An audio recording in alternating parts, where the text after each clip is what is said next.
soon. And he causeth all, both small and great, rich and poor, free and bond, to receive a mark in their right hand or in their foreheads. And that no man might buy or sell, save he that had the mark, or the name of the beast, or the number of his name. Here is wisdom.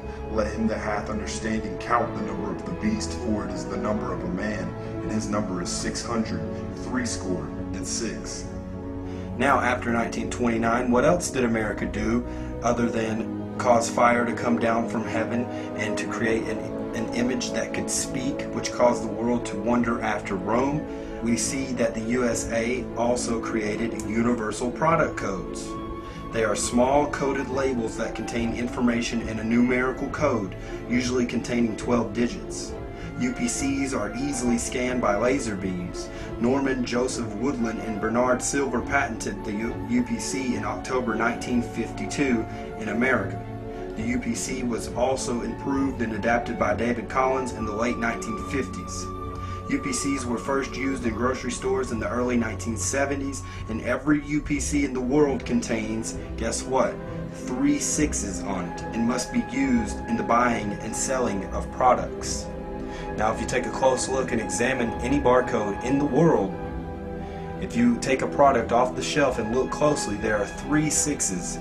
They are on the left, the middle, and the right, and they are unnumbered. The only reason we know that there are 6s is because if you take a look at the 6 on the barcode, directly above it you will see 2 thin bars, and on the left, the middle, and the right of the barcode we see these 2 thin bars are repeated, hence the 666. So America, as an oppressive kingdom, came out of an unpopulated area, or a relatively unpopulated area, and it resembles or has Christian principles, but its actions and even its very foundation are satanic. Even the streets in Washington, D.C. are designed to depict a giant upside-down cross, from the Capitol to the White House, and then on to the Lincoln and Jefferson memorials. In the center of this monstrous inverted cross lies the National Monument. The obelisk, used for thousands of years in pagan societies, measures in at 555 feet above ground and 111 beneath, for a total of 666 feet.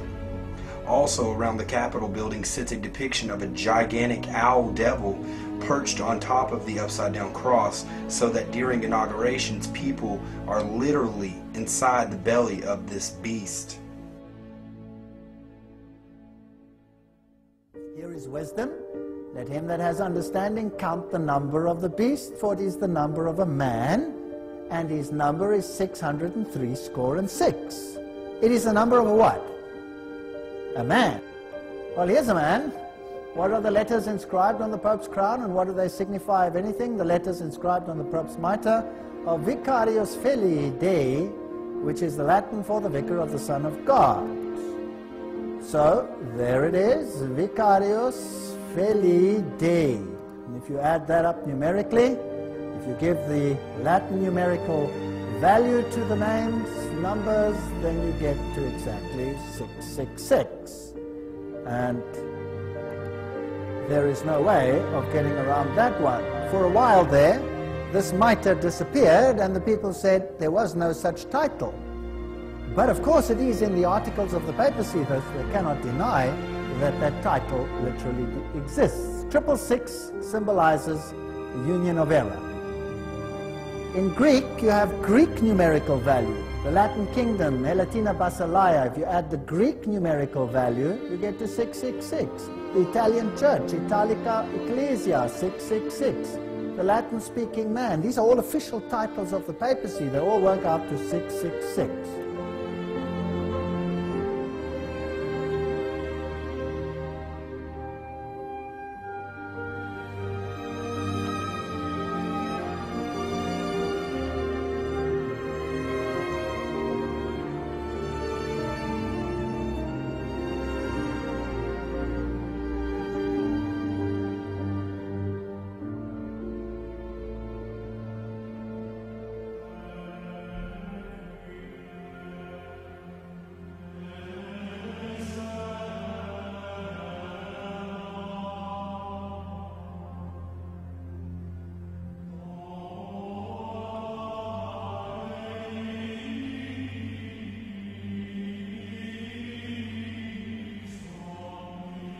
And there came one of the 7 angels which had the 7 vials, and talked with me, saying unto me, Come hither, I will show unto thee the judgment of the great whore that sitteth upon many waters, with whom the kings of the earth have committed fornication, and the inhabitants of the earth have been made drunk with the wine of her fornication.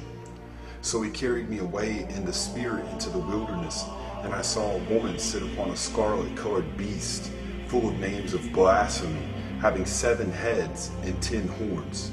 And the woman was arrayed in purple and scarlet color, and decked with gold and precious stones and pearls, having a golden cup in her hand full of abominations and filthiness of her fornication.